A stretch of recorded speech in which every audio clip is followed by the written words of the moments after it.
చెప్పండి, ఎవరు చనిపోయింది, ఎట్లా చనిపోయారు, అసలు ఏంటి కారణం ఏంటి? పల్లెపు రాణి గారు 40 వాళ్ళ వయసు. ఈరోజు గత 2 రోజుల నుంచి ఈ హాస్పిటల్లోనే ట్రీట్మెంట్ కోసం వారు ఈ హాస్పిటల్లో జాయిన్ అయ్యారు. మరి వైద్యుల చేసిన మిస్టేక్ వల్ల ఈరోజు వారు మరణించడం జరిగింది. మరి ఎందుకు ఏందనేసి అడగడం కోసం వస్తే, ఇంతవరకు పొద్దున 7 గంటలకు ప్రాణం కోల్పోయిన మా యొక్క మనిషి, వారు హాస్పిటల్ యొక్క యాజమాన్యం కానీ హాస్పిటల్లో పనిచేసిన డాక్టర్లు ఎవ్వరు కూడా ఇంతవరకు ముందుకు రాలేరు. మాకు ఎవరు కూడా సమాధానం చెప్పడానికి కూడా వాళ్ళకి కనీసము దిక్కు దివానా లేనటువంటి హాస్పిటల్ ఉన్నది.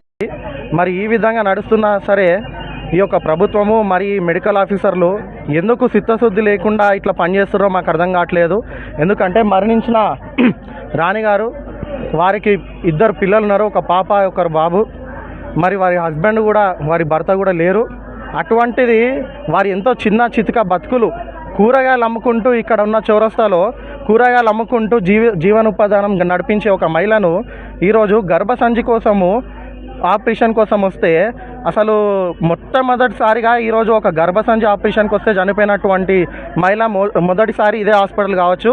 మరి ఏ విధంగా వీళ్ళు ఇట్లాంటి అసలు పనికిరాని డాక్టర్లను పెట్టుకున్నారు, మరి ఏ విధంగా వీళ్ళ వైద్యులు ఉన్నారనేది సమాధానం చెప్పాల్సిన రోజు ఉన్నది.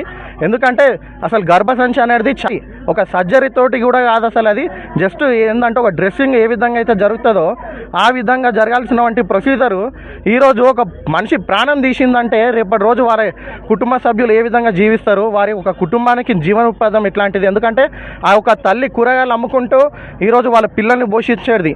మరి ఈరోజు ఆ తల్లి మరణించింది.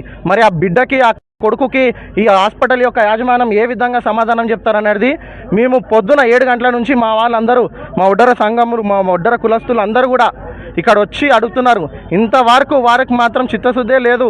వారు ఏ విధంగా ఉన్నారంటే పోలీస్ స్టేషన్లో కూర్చొని మేము వస్తాము మాట్లాడండి ఇప్పుడు అప్పుడు అనుకుంటూ ఇప్పుడు 4 అవుతుంది, ఇప్పటి వరకు చేస్తున్నారు. దయచేసి మీ మీడియా పరంగా మేము కూడా ఏమడుగుతున్నామంటే, ఇటువంటి ఎంతో దొంగ హాస్పిటల్ ఉన్నాయి, దొంగ డాక్టర్లు ఉన్నారు.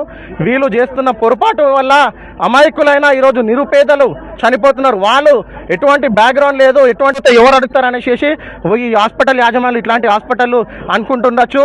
ఖచ్చితంగా సమాజంలో నీతి నిజాయితీతో పనిచేసే వాళ్ళు ఉన్నారు. మాలాంటి వాళ్ళు ఖచ్చితంగా ఇట్లాంటివి జరిగినప్పుడు ముందుకొచ్చి, అది ఎంత పెద్ద హాస్పిటల్ కానీ మరి వారు ఏ విధంగా మమ్మల్ని ఎవరు అడిగే పొజిషన్లో లేరనేసి అనుకున్నా సరే, ఖచ్చితంగా రేపటి రోజు వాళ్ళకు బాధితుల పిల్లలకు న్యాయం జరిగేంత వరకు మేము ఇక్కడ నుంచి గడ్లము, మేము ఇక్కడనే కూర్చుంటాము. అవసరమైతే ఆమెను ఇక్కడనే పొందబెడతాము. Hospital down down, hospital Hayagriva hospital.